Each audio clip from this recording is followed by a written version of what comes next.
Primeiro, o que é que me interessa toda vez que a gente vai encontrar com um grupo de pessoas que tem interesse e tem curiosidade com a coisa do trabalho do ator? Primeiro é entender qual é o tipo de formação que cada um está tendo para esse debruçamento. Se alguém de fato estuda já, ou faz escola, ou faz oficinas, ou já fez várias, ou tem DRT, ou não tem. Qual é a experiência de cada um para esse trabalho que a gente tem tanta curiosidade, que é esse trabalho do ator? Eu vou pedir para levantar a mão quem já tem formação de ator.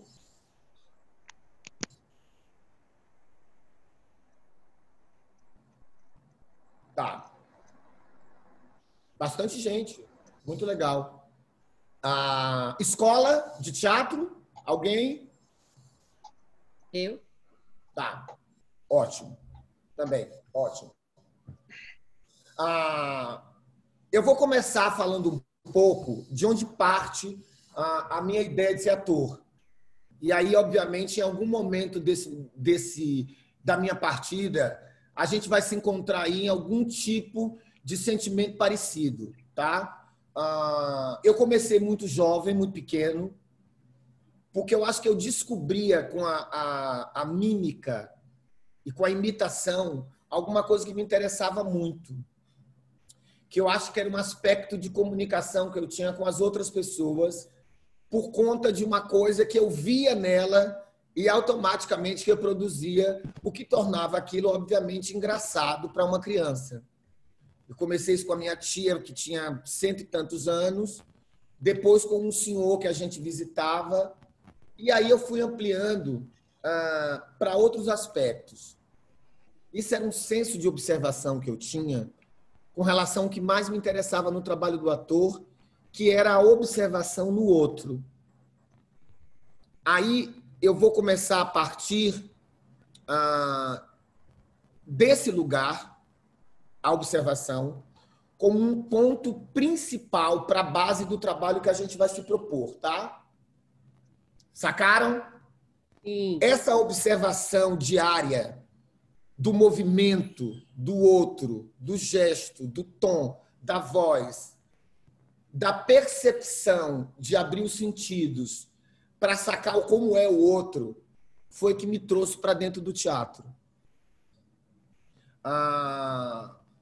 Me lembro que, por vezes, assim, em festas ou em lugares, assim, a gente tinha como eu sou do interior, tinha essa coisa de ir para as novenas de Santo Antônio, acho que aqui muitos de vocês já foram, ou aquelas de final de ano, novena de Maria. Coincidentemente, eu pequeno, eu gostava muito de timbrar com as vozes das véias. Então, você imagina um menino de 5, 6 anos de idade cantando assim, Ave, Ave, Ave Maria. E já gostava de cantar no tom das véias, porque eu achava ótimo. Ninguém me disse que não podia aquilo. Eu achava que o certo de cantar era daquela maneira. Então, isso foi começando a me despertar também, esse meu senso crítico e observador do comportamento. Conforme o tempo foi passando, obviamente, saí de Santo Antônio de Jesus, vim para Salvador, no bairro do Pau da Lima. Na escola, obviamente, você tem contato com aquela famosa, não sei se mais vocês agora são realmente mais jovens que eu, educação artística, né? Que é o contato com as artes iniciais ali, entendeu? Seja desenho, pintura. Teatro sempre estava ali um pouco meio que jogado, né? Como uma espécie de recreação, não é? Ou então pontuava em alguns momentos de folclóricos ou de festas de calendário. Vamos fazer um negócio para homenagear Duque de Caxias, vamos fazer um negócio teatral, enfim. Mas foi exatamente nesses encontros que foi surgindo também o meu interesse por continuar observando e fazendo isso como um trabalho mesmo. Aí, com 14 anos, eu fui para o grupo de teatro do SESC, com uma diretora chamada Sônia Brito, uma diretora muito interessante, ela já morreu, infelizmente, mas além de ser uma excelente diretora, era uma maravilhosa pedagoga. Por que que eu digo isso? Porque eu acho que existe no teatro uma pedagogia muito marcante.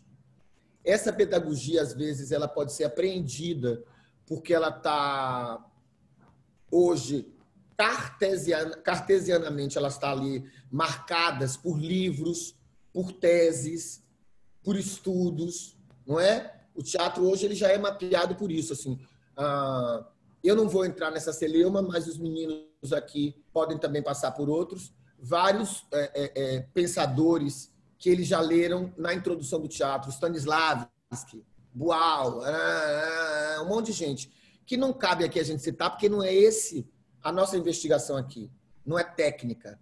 Ela é para além da troca de experiências, tá?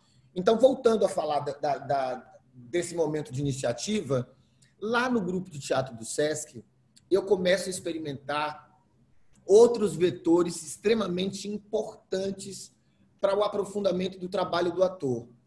Lembra do que eu falei do primeiro? A observação, né? Esse dom da visão, né? E a observação, tá, gente? Para o ator, ela precisa ser tridimensional, tá? Ela precisa estar aqui, aqui, tá? E de uma maneira ou de outra, aqui, ó.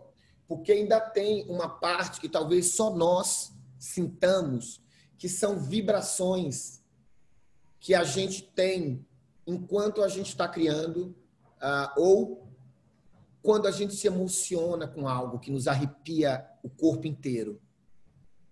E quando arrepia alguém. E quando a interpretação foi sublime. Quando a lágrima veio no lugar certo. Quando o tom foi acertado. Quando a máquina estava funcionando a esse serviço que, ó, cresceu. Isso é outra coisa. Falando dessa visão, tá? Chego no grupo de teatro do SESC, me deparo com outra visão e outra possibilidade, que é esse aqui, ó. O corpo. Eu já conhecia isso. Eu já brincava com isso lá atrás, quando eu era menino imitando minha avó. Eu já fazia a corcundinha dela. Mas aquilo não estava ligado a um entendimento técnico dos meus materiais. Vou chamar dos meus materiais, tá? O que são esses meus materiais? Esses meus materiais, eles são, né? E aí eles são, e aí a gente vai crescer um outro, que é esse aqui. Porque esse aqui, ele precisa ser depois. Porque para além disso, a gente sabe disso, que uma criança só aprende a falar se ela escuta. Não é? Crianças que têm dificuldade de falar, geralmente têm problemas de audição. A audição é muito importante. Por que a audição é importante? Porque tem ensinamento que é para além das percepções físicas ou miméticas. Elas são para o cérebro. Elas funcionam lá dentro como um processo de crescimento que te amadurece cerebralmente. Cerebralmente, porque você vai acumular com todas as técnicas que você vai fazer aqui dentro. Teu cérebro já vai te dar o comando. Aquece a voz. Primeiro porque aprendeu lá com a professora tal X, filha da puta. Aí aquece o corpo. Aprendeu com a professora tal de aquecer o corpo, de alongar, de fazer suas coisas, ok? Isso aí a gente já conhece. Por quê? Porque a técnica ela é igual para todo mundo. Quer observar melhor? Cala a boca. Escuta mais. Escuta mais. Ver mais. Ler mais. Que aí é um outro processo, tá? A leitura, ela é para a mente também. e para o corpo, porque é a partir da leitura que a gente improvisa aquilo que a gente não sabe o que é, mas que a gente percebeu na leitura, ou num filme, ou na rua. Estou falando dos instrumentos, visão, né? Aí depois a gente vem com o corpo, não é isso? Que a gente vai entender isso. Ele se junta com a mente e sai através também da nossa fala. Que daí vem as outras, né? Todos os outros vocalizes, o canto, enfim. E os, obviamente, que deve ter gente talentosa pra caralho, que não é o meu caso, que para além disso ainda toca alguma coisa. Algum instrumento. Porque cantar mal ou ruim, né? Qualquer pessoa pode cantar. Você só precisa encontrar no canto o que é que você quer dizer. Porque tem tanta gente que canta mal e descobriu aí um lance para ganhar dinheiro. Fosse assim, tinha um monte de cantor aí, né? Que a gente fala, pelo amor de Deus. Mas então, por que eu estou falando dessas coisas todas? Porque é a partir desse material, dessas percepções, que nascem muitas vezes os personagens ou as definições do que a gente pode aqui encontrar como personagem, tá? Depois dessas minhas observações do corpo, aí eu vou para São Paulo, eu fiz USP, né? Eu fiz Escola de Arte Dramática. Para além disso, eu fui um cara que eu fiz balé, depois fui professor de dança, dei aula na Escola de Teatro Célia Helena também, como professor de corpo, fiz montagem, dirigi peça, coreografei bastantes espetáculos. Que é engraçado isso, né? Eu, para além disso, ainda tenho essa visão do corpo do ator. Porque fiz muito teatro-dança e trabalhei muito com dança. E eu acho isso fundamental para nós, atores de teatro. Talvez para o cinema seja muito, mas não tão necessário. Porque, por exemplo, o que é que o corpo teatral constrói na cena? Para além do que está no texto, para além do que está na encenação. Ele constrói o fluido, o desenho. É ele que vai usar a cena, tá? Para contar o que está acontecendo. O cenário não serve de nada se dentro dessa passagem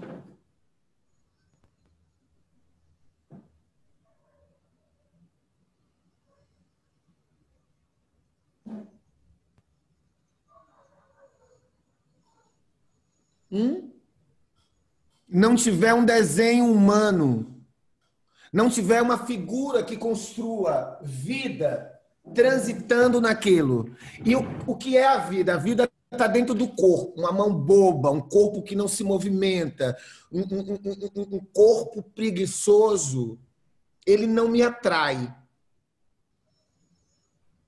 Ele não tira... O quadro fica mais forte. A luz fica mais forte. Tudo isso existe para servir a esse corpo. Esse corpo é o grande localizador do que está acontecendo ali. Eu tinha uma professora que dizia que ninguém... Anotem isso talvez seja importante. Ninguém vai ao teatro para assistir a uma peça. As pessoas vão ao teatro para ver o que é que aquela peça fez com aquela pessoa que está representando.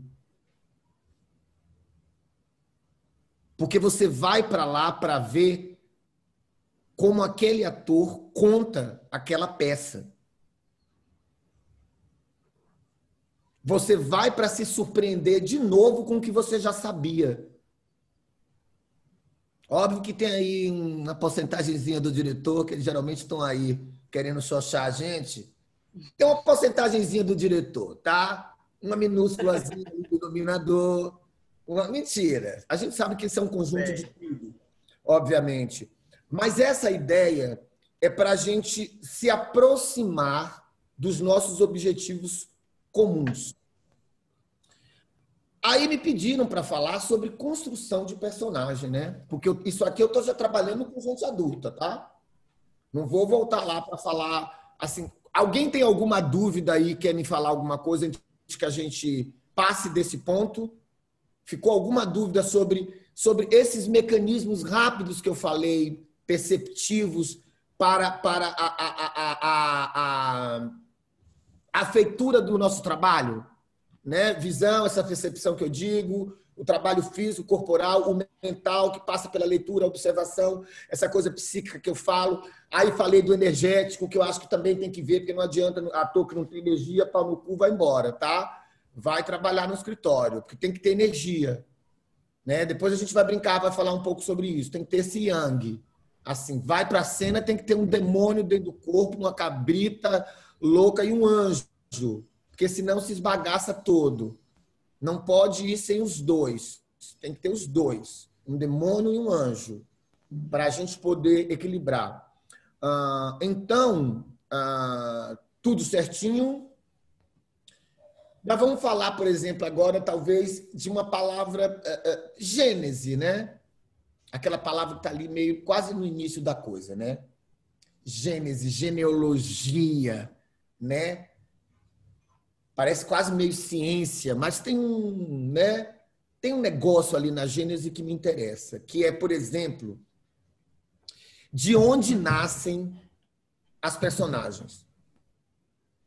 Alguém pode abrir o microfone e alguém me soprar aí. De onde nasce uma personagem? Alguém queria me soprar? A gênese dele. Texto, né? Um texto? Então, um texto. Ótima pista, tá? Pode ser sim do texto. Também pode ser de um questionamento, de uma pergunta, de um quadro, de uma música e de um barulho. Também pode. Eu tenho uma sensação que uma personagem nasce sempre de uma pergunta. Que pergunta é essa? O que é isso? Para que isso?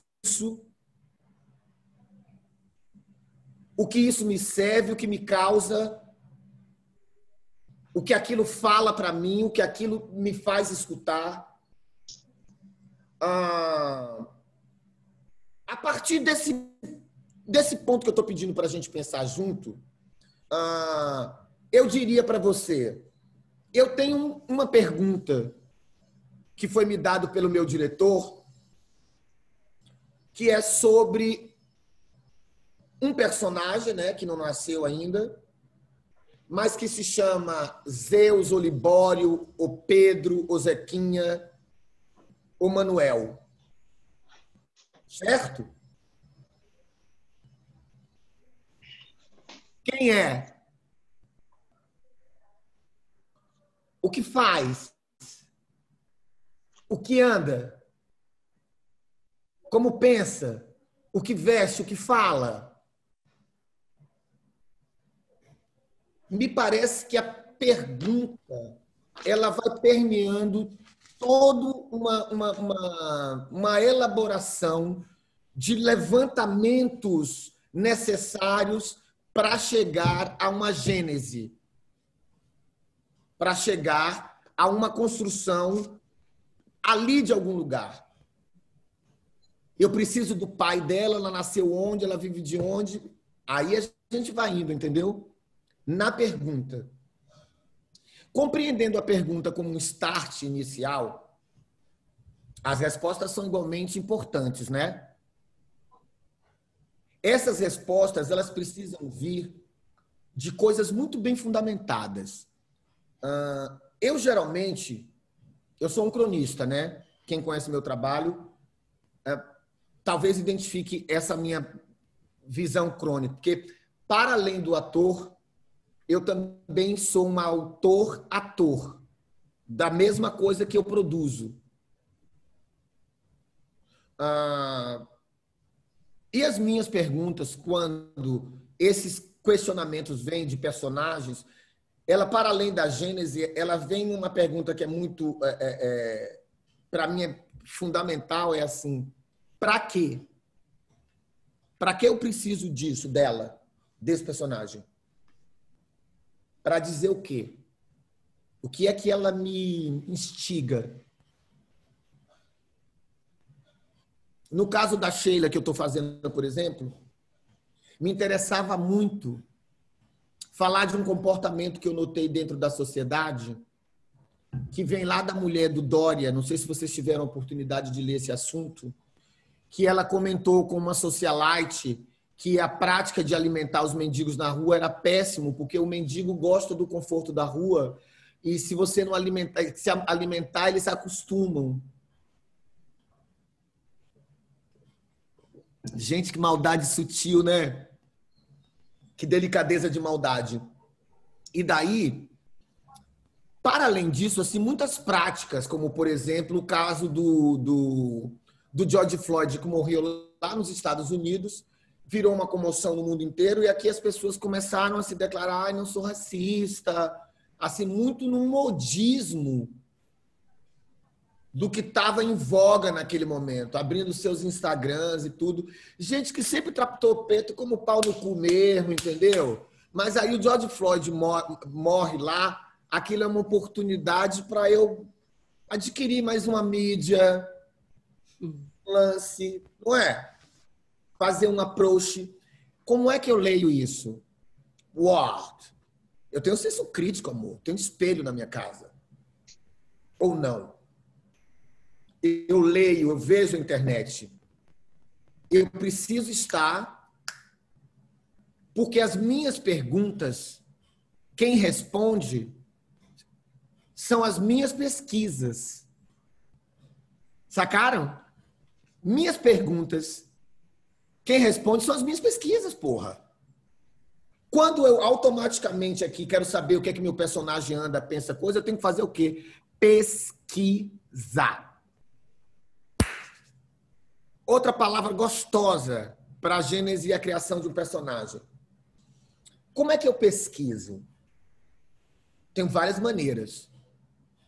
Eu, por exemplo, eu gosto muito do trabalho de campo.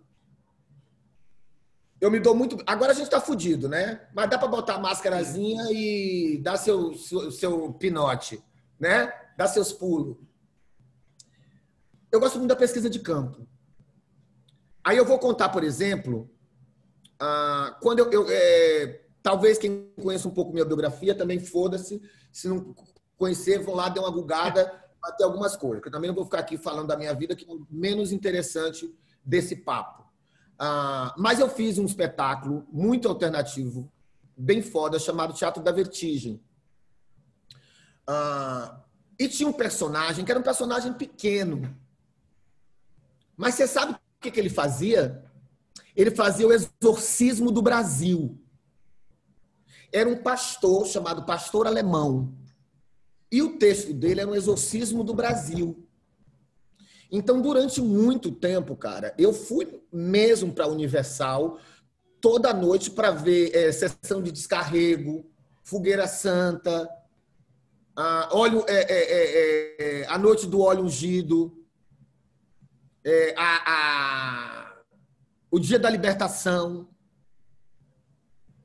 Porque foi lá que eu vi na Gênese como afetuoso e afetivo precisava ser o meu pastor alemão para falar. Eu te exorcizo. Quer ver? Vou pegar o texto.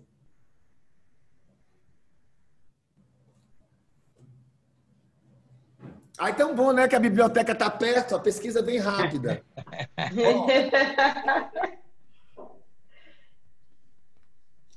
Vou pegar aqui, ó.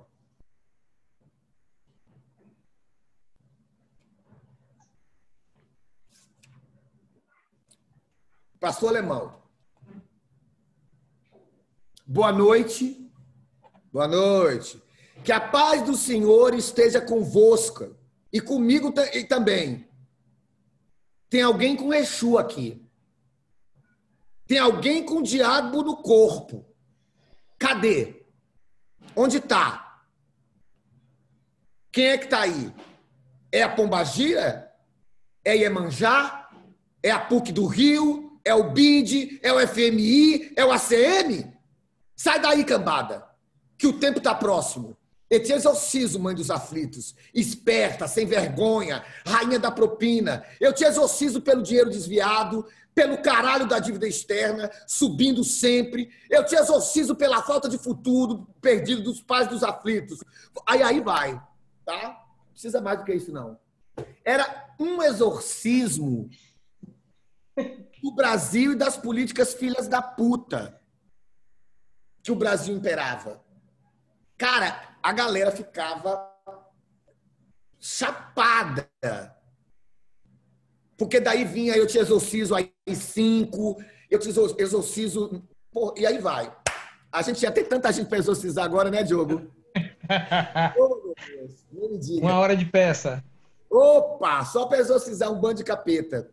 Então, era um personagem que tinha talvez 10 minutos de cena, ou menos, ou 8, mas que exigiu de mim essa pesquisa de campo. Às vezes é uma pesquisa de época, de viajar no tempo, de estilos, de um bom livro, de um bom filme. A gente tem conversado sobre a viagem de vocês, o que vocês vão fazer e onde vão mergulhar. Tem um pé no passado, mas um pé muito forte no presente. Essa transposição de corpos, ela precisa trabalhar dentro de um universo que é muito do onírico, né? E do híbrido. Uma palavra que ela dissolve no ar porque não se pega. É como essa água termal que eu vou botar agora que está um calor da porra. Não se pega. Aqui, ó. Então, o híbrido, na construção, ele parte daquilo que eu falei lá dentro do início, que está aqui, ó. Numa camada que absorve a pele, mas a gente não toca. Eu me lembro que também nessa mesma peça, a Miriam Rinaldi, que faz esse personagem aqui, ó, chama A Noiva. Qual que era o grande problema da Miriam? Todo mundo aqui conhece o Apocalipse de São João, o Apocalipse bíblico? Só para dar uma pontuação, o Antônio Araújo era um encenador que fazia espetáculos com temáticas bíblicas, mas reinventando e ressignificando aquelas questões bíblicas. O primeiro espetáculo dele chamava O Paraíso Perdido, que é justamente sobre o mito da queda do anjo, né? O anjo que perde a sua inocência, né? Que perde a sua santidade e vem para a terra e sente o peso da dor. É o homem renegado, né? O Antônio resolveu fazer esse espetáculo numa igreja. O segundo foi um espetáculo muito importante para ele e para o Matheus Nastergalli, para quem conhece, chamado Livro de Jó. Para quem conhece a história de Jó, Jó foi um homem que sofreu muitas pragas e foi testado várias vezes com relação à sua fé.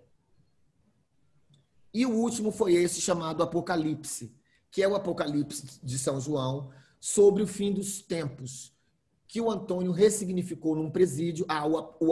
O livro de Jó foi feito no hospital e falava e usava a AIDS como pano de fundo para falar da doença e da maldição. Porque isso tem mais de 20 anos, tá? O Apocalipse também. Enfim, ninguém é velho aqui, não. Tudo mentira, negócio de idade. Uhum. Aí, o que acontece? A Miriam tinha um desafio.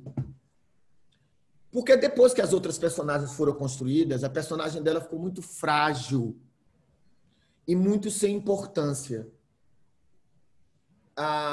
porque ela precisava ter... Ela era mais poética dentro de personagens que gritavam muito. Ela tinha um texto que era absurdamente repetitivo e ela falava milhões de vezes. E só depois ela justificava. É assim, eu dou de comer a quem tem, eu dou de beber a quem tem sede, eu dou de comer a quem tem fome, eu conforto os aflitos.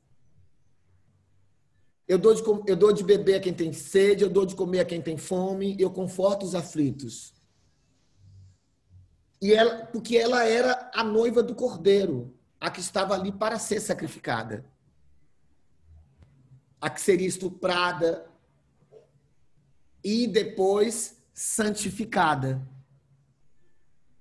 como mártir. E aí, cara, olha que coisa linda. Isso vale para nós também. A Miriam resolveu fazer a gente fazendo um teste lá de experiência, não sei onde ela viu, não sei onde a gente sacou, mas que a coisa da Joana d'Arc, que é queimada, vocês sabem, né? A Joana d'Arc, ela é queimada.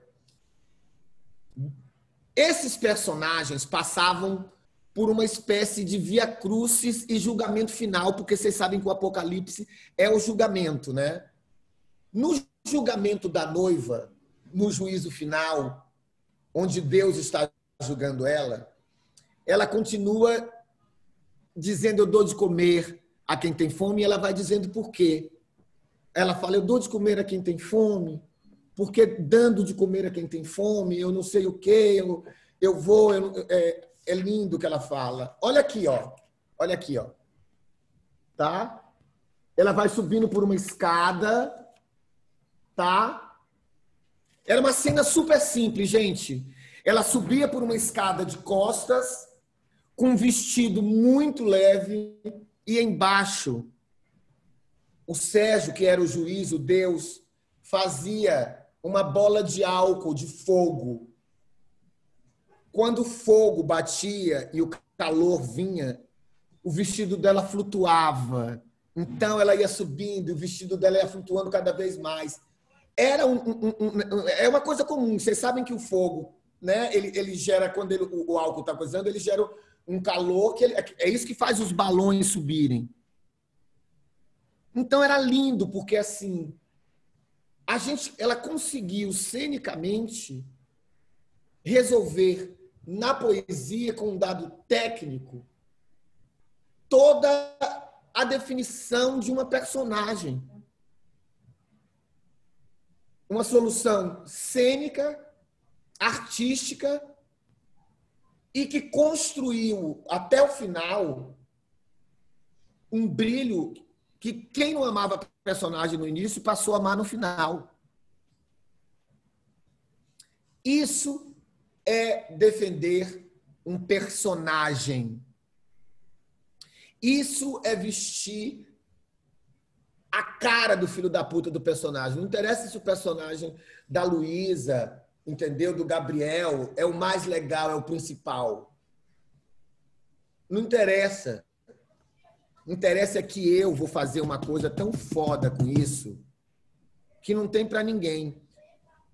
Esse espaço que a gente abre é um espaço para a gente entender que esses mecanismos são os mecanismos que mais te aproximam da realização de qualquer coisa. Essa visão, essa audição, essa percepção, esse corpo, né? Essa voz, mas especificamente essa pesquisa, seja aqui, seja no campo, agregado também com a inteligência que é necessária, porque essa inteligência também está na leitura que você faz do personagem. Se você lê ele reto, meu filho, se fudeu. Não tem como salvar. Ainda mais quando você trabalha com onírico. Quer ver? Outro exemplo. O que é, por exemplo, o Sol, o personagem Sol.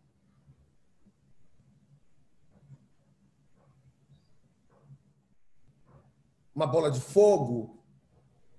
o demônio, alguém apaixonado, a Covid, que é febre. O que é o sol? Como elemento de pesquisa. Eu fiz um personagem em que eu Sim, fazia o sol. Eu o fiz uma sol. peça em que eu fazia o sol. E na minha concepção, na minha criação, eu pensei muito nele como um cara de leão. Foi o que Do guiou mais signo ou de menos. leão. O signo de leão foi o que guiou a minha construção, na verdade. Para Porque esse o leão personagem. também, o elemento do leão é o fogo, né? É, Não é? O sol, é a fogo. vaidade, a juba, Exatamente. não é? Exato. Aquilo que a gente vê do sol, as incandescências, né? Porque o leão ainda tem aquela juba que parece que dá luz o tempo inteiro, né? As luzes do leão. Ó, olha que exemplo incrível, que ponto de partida. Mas, ao mesmo tempo, por mais que tenha um signo, tem um animal, hein? O animal, ele te impele algo na construção, né? Te impeliu no seu... O que é que ele te impeliu com a presença do animal, o felino leão? Na verdade, eu acho, a minha impressão, porque eu entendo muito pouco de signo, mas quando eu li, eu achei bacana. Eu não sei se foi por acaso. Eu acho que o signo tem muito a ver. Não sei se ele foi muito baseado em cima do animal também, né? Porque. Do animal, não, como é que é? Do sol, dessa coisa solar, que é o brilho, que é a vaidade, que é esse. O movimento do leão já é um movimento, ele já é impositivo por sua natureza, ele é Vamos pegar dominador. 3 exemplos do que é o leão. Continua. 3 exemplos do que é o leão como animal. Primeiro, a primeira pecha que o leão leva é o rei dos animais, Rei da selva, primeiro. é o rei da selva. Segundo, ele é a força, A força, ele é a força. E tem a coisa, e uma coisa que eu também levei muito pro leão, que o leão tem uma característica muito engraçada. As leoas geralmente caçam, ele defende, mas caça são as leoas, é ele que primeiro. ou seja, o alicerce, a defesa, o forte. Ó, olha que característica emblemáticas para um personagem, né? Rei, Ei, né? Forte, né? Defensor, né? A própria voz do leão, né? Quando dá aquele... Dizem que o rugido do leão pode ser ouvido a quilômetros, tá? E é o único animal que... Entendeu? Não come reggae, como dizem. Né? Mas, enfim. Essas características são coisas que são muito somatórias para a construção de personagem. Mas, para além da construção de um personagem, tem uma coisa que eu considero muito, muito essencial, que está por aqui, tem a ver com essa coisa do que ele falou do leão, que é a temperatura. Quando eu falo temperatura,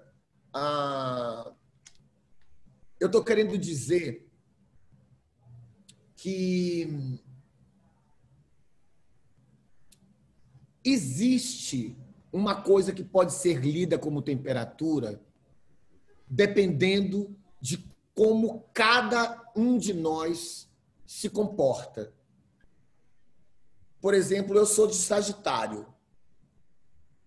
Vocês já perceberam pela quantidade de como eu falo, o raciocínio rápido, o quanto eu tenho energia, né? O quanto me parece que eu sou uma pessoa com muita energia. Mentira, sou um velho. Mas enquanto eu estou fazendo isso, eu preciso que isso chegue até vocês, energeticamente. Que esse é o meu poder de persuasão.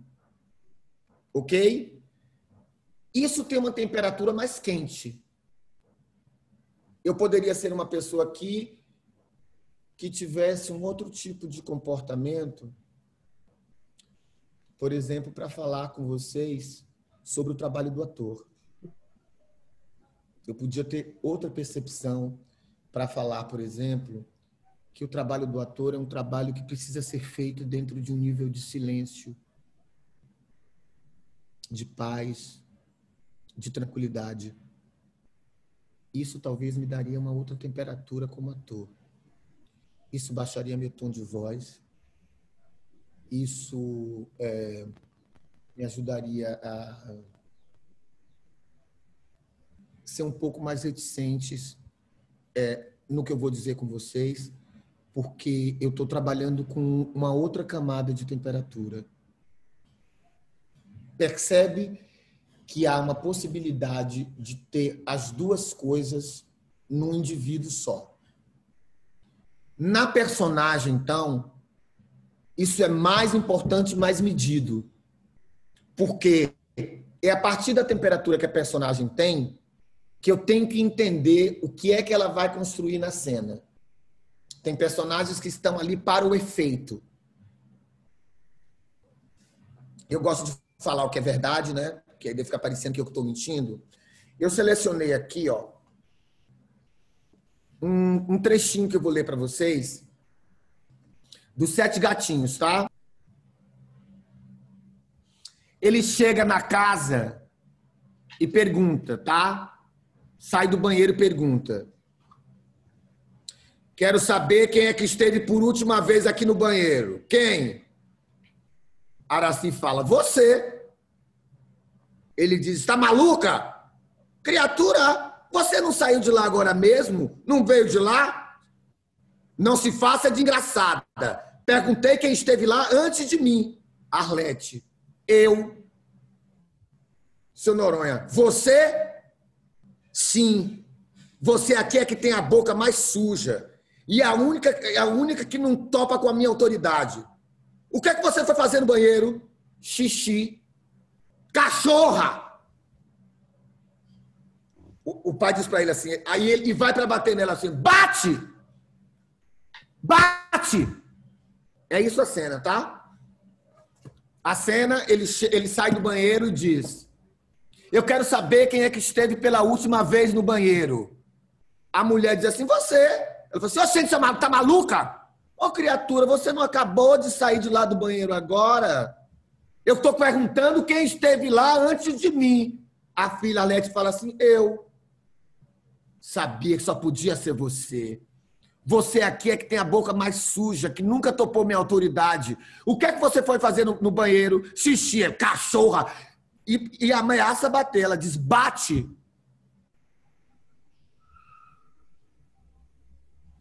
Olha a temperatura dessa cena. O que é que a gente pode dizer que essa cena tem?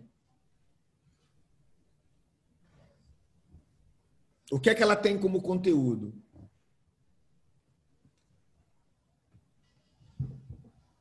Ela tem, eu vou soltando, tá? Ela tem relações. Ou seja, na leitura da cena você percebe que são pessoas que se conhecem. Não é? Sim. Porque por mais que um personagem esteja dialogando com outro, nem sempre aqueles personagens se conhecem, tá? Eles se juntaram ali naquela história, naquele momento. No caso ali, é uma família que vive junto.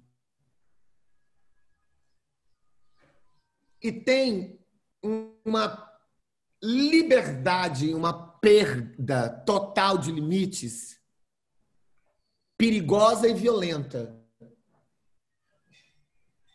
mas ao mesmo tempo de muito deboche,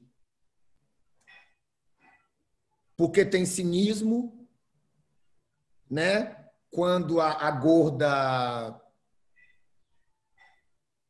diz para ele: você que saiu de lá agora, não foi você?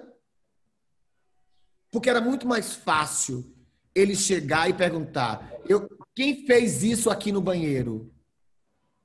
Mas a construção leva para o quê? para identificar, antes de dizer o que aconteceu, o culpado, que ele acha que foi Arlete. É uma cena que tem tensão, não é? É uma cena que tem humor, não é? Violência. Que eu também não continuei lendo. Ele acaba não batendo nela, tá? Mas tem uma série de coisas que, por si só, já dá para você fazer um diagnóstico de que tipos de pessoas são aquelas, ou não. Né? Um autoritário, né? Um leão, né? Um leão, rei da selva. Talvez uma leoa que enfrenta ele, que é a mulher, que diz você, criatura, mas que quando ele fala assim, fale coisa, ela volta. E um filho rebelde, que toda hora o leão manda sair de perto. Que é assim que eles são, né?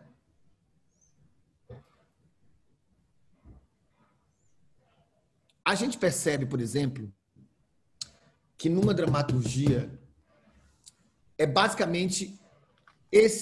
são basicamente esses os desafios que vocês vão encontrar. Outra coisa que eu acho muito legal e curioso quando a gente lê um texto, ele não é basicamente aquilo que está ali não, tá?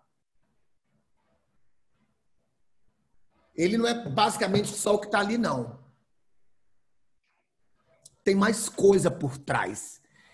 Eu vou chamar isso de carpintaria. Essa carpintaria vai exigir da gente um monte de pecinhas que a gente vai burilar, vai catucar, vai polir e vai tirar. Todo mundo já pegou um texto e leu a culhão, né? Criou uma porra de uma forma que acha que o personagem é e já começa fazendo. Tem horas que funciona pra caralho, não é? E todo mundo fala assim, pô, que legal, é isso aí, é por aí. Quer dizer, é por ali. Ou melhor, é pelari, é pelari, é pelari. É pelari. É perali. Mas não é exatamente ali. É perali, mas não é ali. O que mais me encanta no trabalho de um ator é a carpintaria da composição.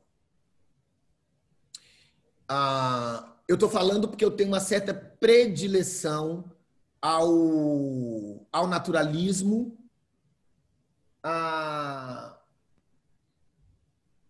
e há uma coisa que está muito no melodrama, que parece que é exagerado quando você vê no palco, mas vai dar uma olhada na vida para você perceber como é que é. Então, essa temperatura que eu acho que o naturalismo tem, misturado com melodrama,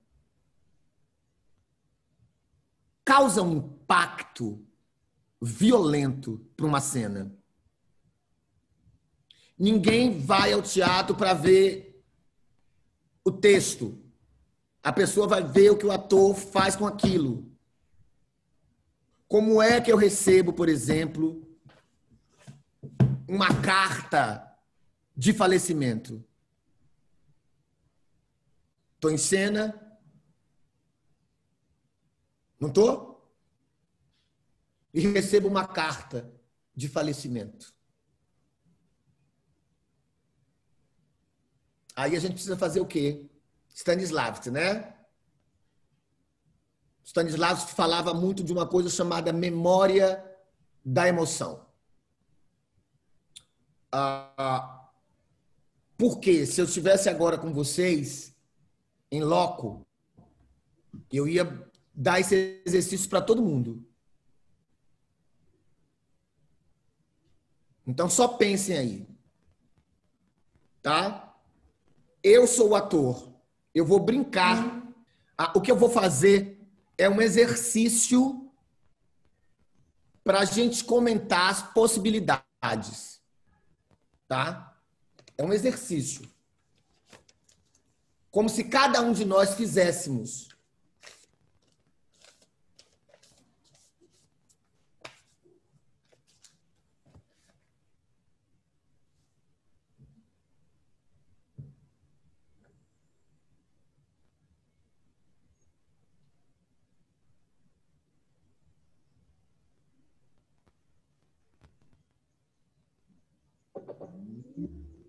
Eu não vou usar a palavra nada.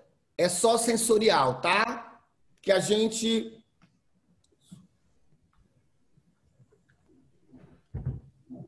Deixa eu tirar aqui.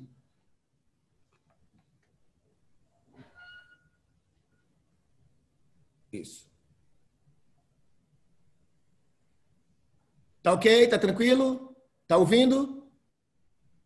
Eu vou usar uma coisa que eu ia usar para a gente falar de uma outra coisa da coisa, mas eu vou usar agora, porque realmente fazer exercício para vocês é complicado, mas é só para mostrar duas sensações, tá?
Um exercício.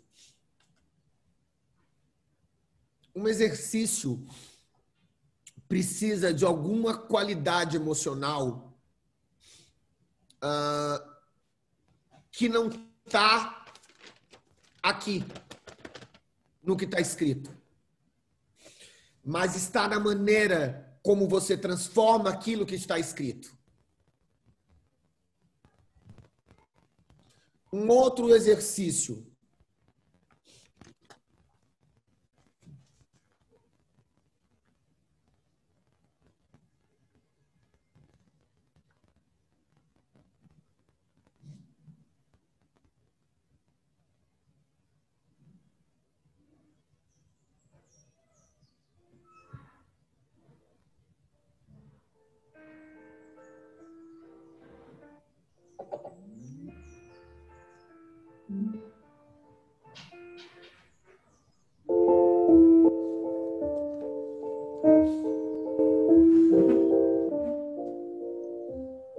La lune trop blanche pose un diadème sur tes cheveux roux. La lune trop rousse de gloire éclabousse ton jupon plein trou. La lune trop pâle caresse l'opale de tes yeux blasés. Princesse de la rue, sois la bienvenue dans mon cœur brisé. The stairways up to la butte can make the wretched sigh, while windmill wings of the moonlight shelter you and I. Ma petite mendigote. Qual é a relação que eu posso fazer com isso? qual é a relação que eu tenho com o que está por trás do que está aqui dentro? Eu posso construir com esses exercícios várias polarizações, vários efeitos. Eu só necessito, basicamente, de ter uma pergunta e talvez uma resposta para isso. Quem é, o que significa para mim e o que causa. Porque uma morte é igual para todo mundo, né? Tudo aqui tem experiência com morte. Então, essa ideia, gente, é uma ideia muito principal quando a gente está construindo o mecanismo de ação que vai levantar o personagem. Não dá para fazer uma leitura rasa só na primeira pontuada que você tem nele. Ele vai te dar rasteira, tem mais coisa ali. Tem mais coisa que está rolando por trás dele que vai te... Então, por exemplo, assim, nos 2 exercícios que eu fiz, tem 2 maneiras de você reagir a uma mesma situação. É isso que, às vezes, modela ou é modelar mesmo a palavra, determinados espetáculos. Quando isso está regrado ou puxado mais demais para o drama, ou quando está frouxamente puxado na comédia, que aí também passa a haver uma não valorização dos sentimentos, que é um perigo. Por isso que eu estava falando antes como eu gosto do naturalismo e do melodrama. Porque no naturalismo e no melodrama não tem falta de verdade, mas tem lente de aumento. Vocês já viram Madame Sheila? Vejam, porque é um exercício de naturalismo com melodrama que eu gosto de fazer, que é um assunto fútil e banal, discutido com um grau de importância de uma coisa que parece que seja muito afetiva. E você sabe que é uma picaretagem. Porque é isso que é importante. A gente sabe que o ator está representando, mas a gente gosta que ele nos engane. É interessante que a gente se sinta bem enganado por vocês. Tá? A picaretagem, a malandragem tem que ser muito bem feita. Bora. Eu vou melhorar para todo mundo ler. É uma fotografia, tá?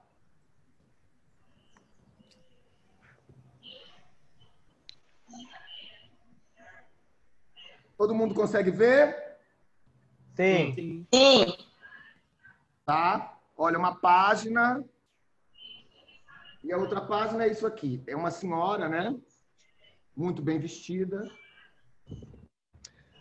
Esse livro é desse autor aqui, ó, que é o Eugênio Ricuanco, que é meio espanhol ele. Ele faz uma fotografia muito maluca, porque esse livro, que é o Revi, enfim, é um livro que ele usa tudo isso que eu acho, por isso que eu separei esse, tudo isso que eu acho que vocês vão usar na matéria de construção para esse universo lúdico, que é o real,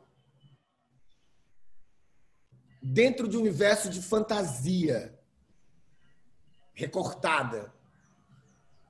É o psicodélico, o lisérgico, é o sonho de uma noite de verão, sabe? Eu fiz agora o Irmavap e a gente usou o melodrama vitoriano. Mas por quê? Porque a gente queria falar de uma época um pouco com uma coisa de Rebeca. Porque tem os tratamentos de criado e patrão. Mas tem o deboche da fala esquisita e torta. Porque se trata de um terrir. É uma peça de terror. Cheia de mistérios como assim. Ela não sabe o que aconteceu, sabe? Que te leva para um lugar. Mas isso, amor, isso tem que ser feito. Aí a gente constrói um figurino, para quem viu o Irma Vap, um figurino que é extremamente de armadura, porque a Jane ela tem um chifre de cabra voltada para trás, como se fosse uma trança grossa, mas parecem 2 chifres. O Nicodemo é um corcunda com uma coisa que vira e já se transforma num lobo de pelo. E ambos são meio fragmentados, porque ele tem uma perna mecânica e ela tem um braço mecânico. Nós somos os opostos. Resolveu construir essas figuras. Tá? Essas figuras.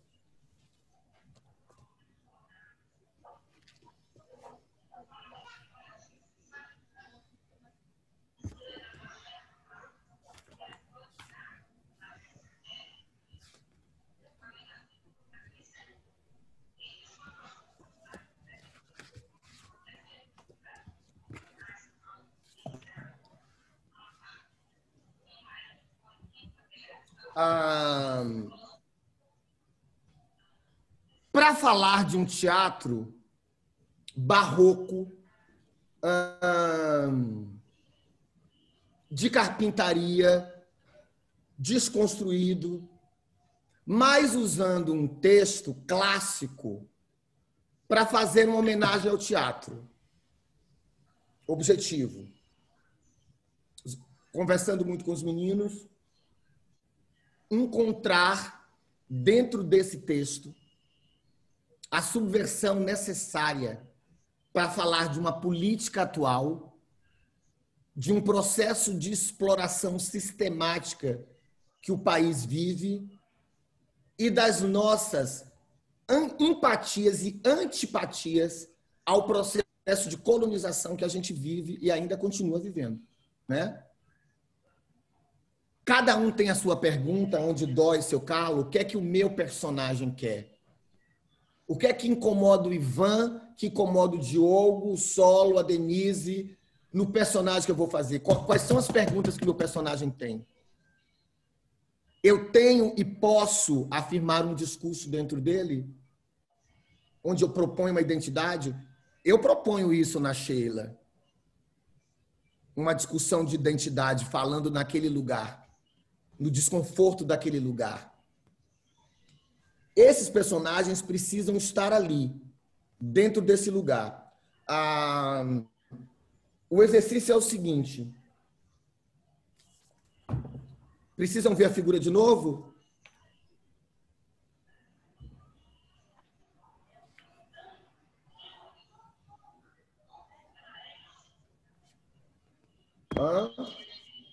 Para pensar 3, eu gosto de 3, eu acho um número bom.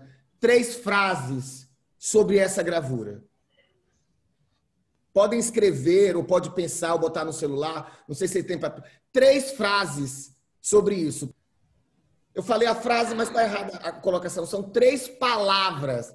Porque às vezes você fala assim, eu não gosto de dar uma palavra só para definir uma coisa que pode ser. Eu gosto de 3, porque as 3 precisam conversar, não é? Ou não? Tá todo mundo ok?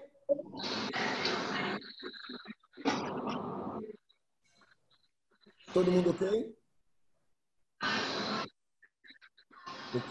Ok. Só para ninguém começar a falar com alguém escrevendo ainda que a pessoa pode copiar. Eu sei como é a escola que o professor não está perto. Eu tô com uma dúvida. Sim.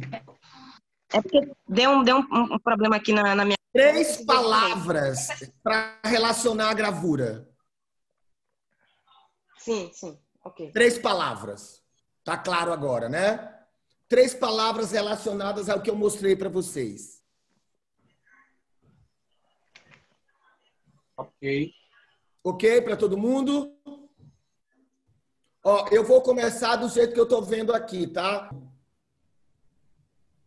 Existe milhões e milhões de ponderações que nos escapam numa simples olhada.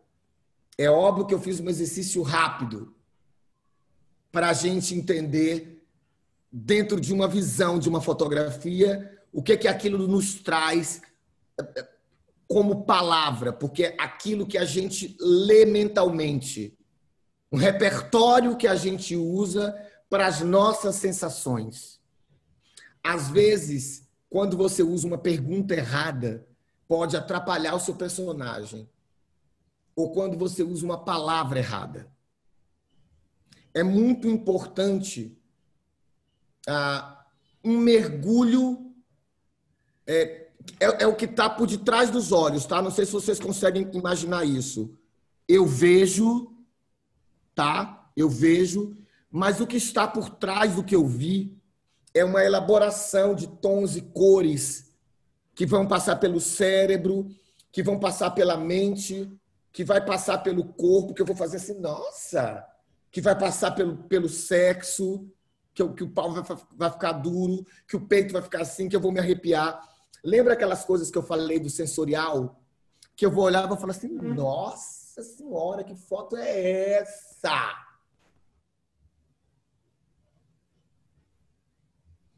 Esse lugar é um lugar muito importante para a pesquisa. Porque quando você usa isso bem atrelado ao que você tem aqui na caixa, ela te propicia bastante respostas. Porque vocês vão trabalhar muito no lúdico. O lúdico, ele é imagético. Então, por exemplo, quando eu construo... A gente vivia muito isso no Teatro da Vertigem, que era, às vezes, uma pergunta... ela não poderia ser dita. Ela precisava ser demonstrada.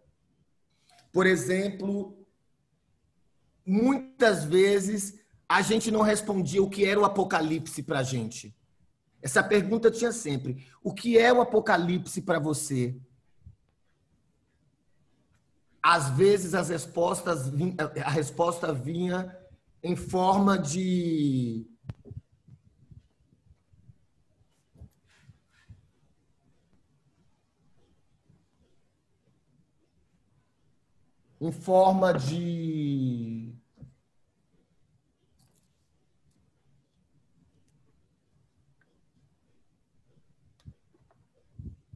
Todas essas coisas são coisas que ajudam a compor o para-além que está dentro do personagem. É a espacialidade dentro de uma cabeça e de uma construção que não é stanislavskiana, que não é shakespeariana, tá? E que não tem todo esse psicologismo. Ele está aqui, ó. Numa forma parecida com essa, mas ao mesmo tempo numa forma parecida com essa aqui, ó. E não é nem amor, não é amor.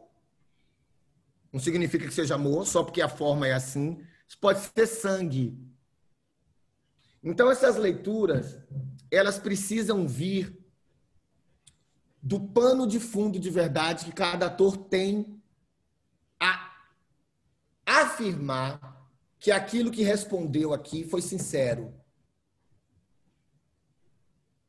Que não foi um drible da inteligência tentando me dizer o que está aqui, porque eu sei o que está aqui. Vocês não me enganam, não. Eu sei o que está ali, eu vi a figura. Mas é muito importante que você me engane, me fazendo acreditar que essa figura que eu vi é a mesma que você viu. Ou que seja diferente. Porque, na verdade, aqui a gente viu a mesma figura. E é óbvio que ela se correlacionou. Nosso senso de observação, ele está amparado no óbvio, porque a gente lida com o óbvio para dizer e se defender daquilo que a gente viu e dizer assim, não, eu sei o que é isso aqui é uma mulher na cadeira. Não é só uma mulher na cadeira, hein? Porque senão a gente não vira artista. É mais do que uma mulher na cadeira. Esse é o que nos faz diferente da maioria das outras pessoas. A gente vê além da fotografia. Outro jogo. que a gente vai fazer. Outra brincadeira. Esse aqui, que é o auditivo. Eu vou botar 2 canções só para a gente sensoriar.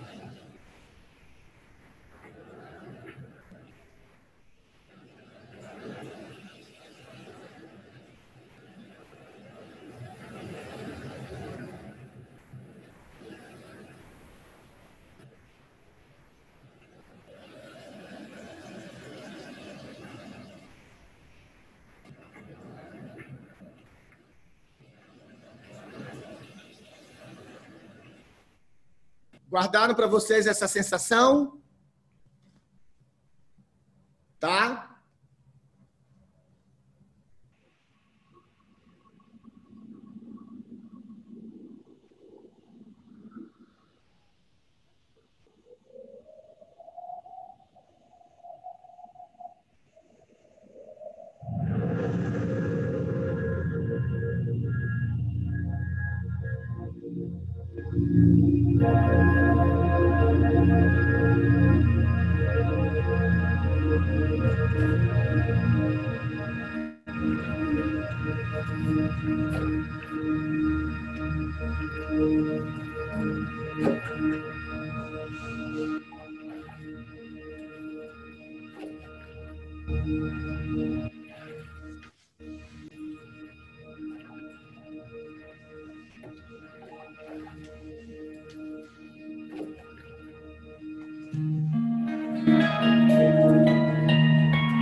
A pergunta, sempre a partir da pergunta.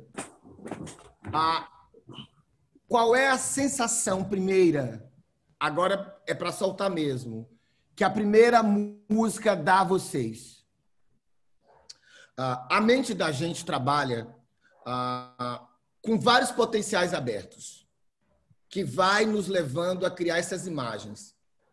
O que a gente fez agora nada mais foi do que um exercício de criar imagens a partir de sensações.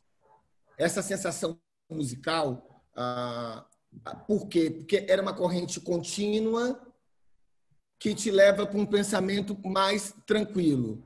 A outra corrente com variação te leva a variar, obviamente, com as interferências, porque o corpo trabalha respondendo a esses estímulos. Tons, subtons, altos, baixos, harpa, sopro, vento, chuva. Óbvio que em cada um de maneira diferente, mas em todos nós da mesma maneira, porque esse é um lugar que a gente vai precisar usar muito para essas construções. O sensorial. Tem personagens que estão e nascem de maneiras muito musicais. Na maneira de falar, na maneira de agir, de se movimentar. São corpos celestes, que às vezes tem isso bem claro musicalmente. Isso é uma pesquisa para nós como intérprete. Que sons que esse personagem tem? Que imagens que eles nos trazem? A partir da minha percepção de estudo também, tá? Essa percepção, não a percepção só uma coisa boba que eu dei para vocês, que foi uma imagem e uma música. Ela vem de um processo de amadurecimento a partir do momento que você tem um personagem e tem uma sinopse e o diretor ou o autor disse: ele é um fauno, ele é um governador, ele é um ser celestial. A pesquisa começa a ir para esses lugares. Se eu não sei... Vou ter que entender... Sumiu a palavra? Sumiu. Será que é o quê? É o... Pode ser conexão mesmo. Enfim. Então, de uma maneira ou de outra, a pesquisa do ator, ele vai passar por esses pontos. Esses exercícios são exercícios que, às vezes, a gente faz dentro da nossa casa mesmo. Quando o personagem, às vezes, numa leitura, você não sente nada, você fala assim, deixa eu ver se eu acho uma música aqui que tem a ver. Às vezes, uma música te ajuda, por exemplo, para você começar uma frase. Né? Para você começar um tom. Para você virar um segundo momento do jogo do teu personagem. Então, hoje a gente entende que o trabalho de pesquisa do ator, o trabalho da construção da personagem, com tudo isso que eu venho falando desde o início, essa visão, né, esse corpo, né, essa caixa, essa percepção, o que se lê para além daqui, o que se fala, que só pode vir depois do que se tem aqui dentro, que se escutou bastante. E ainda tem uma outra coisa que eu não falei, falei sim, minto, falei no início, que é a correlação que às vezes você faz com o indivíduo, que para além de construir aqui dentro, ou na imagem ou no som, você constrói por a partir de alguém, de uma vizinha, de um padre, de alguém que você viu na rua, você fala assim, cara, aquele cara é o Fauno. O jeito que ele anda, o jeito porque o meu Fauno é aquilo.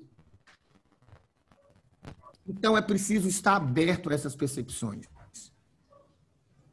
É preciso fazer um exercício diário para trabalhar esses mecanismos e deixar eles aptos e prontos para os personagens brotarem, para os personagens fluírem. É preciso ler e consumir o teu artigo de pesquisa para aquele momento, as correlações que você faz, os livros que você pode folhear para poder fazer as correlações para aquela construção específica. E outra coisa aqui que a gente falou e tocou também, a politização disso, que é, o que é a politização? A política, para mim, ela tem sempre a ver com uma coisa que só acontece porque a gente vive na sociedade. E é a minha opinião ou o meu depoimento pessoal sobre aquilo que eu faço, que está dentro da construção do meu personagem também. Ele precisa ser um ser crítico, onde eu aponto ali no comportamento dele padrões ou críticas que eu vou fazer e vou usar aquela personagem para fazer. O que mais? Perguntas. Sacaram o que eu falei disso? Porque, para além disso, o restante seriam exercícios práticos que a gente poderia fazer aqui. De improviso, de construção. Isso vocês vão poder fazer sempre, que é o diretor que vai dirigir, é que vai puxar isso de vocês. Só que como é que eu vou aproveitar os meus improvisos? Eu vou mapear a qualidade da minha pesquisa, sonoramente, dramaturgicamente, pictoricamente. Eu vou criar uma rede de pesquisa para que, principalmente, se o meu personagem ele não é realista, ele não e vocês vão trabalhar na linha do ficcional, por mais que tenha ali algumas aspirações, a fulano de tal é inspirado em não sei quem, é a liberdade de construir isso que vai dar a vocês essa sensação de ser dono daquilo que você fez. Isso, construir um personagem forte, baseado nisso. O meu alicerce foi esse, a minha base foi essa. Ele fala assim, porque assim, e eu defendo ele nesse lugar. Que é isso que é a grande construção. A vilanice, a bondade, ela precisa ser defendida com unhas e dentes. Inclusive, aqueles personagens que falam aquelas coisas que você não acredita. Ou vocês vão querer fazer personagens só que acalante o ego de vocês. Faça vocês se sentirem incríveis. Esse não é o trabalho do ator. Esse não é a nossa meta. E não são os resultados, nem os prêmios, os elogios, nem nada. É o estranho, é o precipício. É a troca de fluidos dessa matéria que a gente não toca, mas que quando a gente leva para o palco, a gente fala assim, ai, caralho, como eu gosto de fazer isso. Como eu sou feliz fazendo isso. O caminho para a pesquisa nasce desses aspectos aí, viu, gente? Que eu elaborei para vocês, mais numa conversa, enfim, bem-humorada e brincalhona, só com alguns elementos, alguma coisa, mas esse é o sensorial que precisa estar aberto no pesquisador-ator para atrair esses demônios e esses seres chamados personagens que a gente fica o tempo inteiro querendo que se apossem dos nossos corpos, para que a gente suba e diga assim, porra, Diogo tá irreconhecível. Fulano de tal você não lê. Porque isso aqui, ó, não interessa. Interessa é ceder isso aqui para aquilo que virá.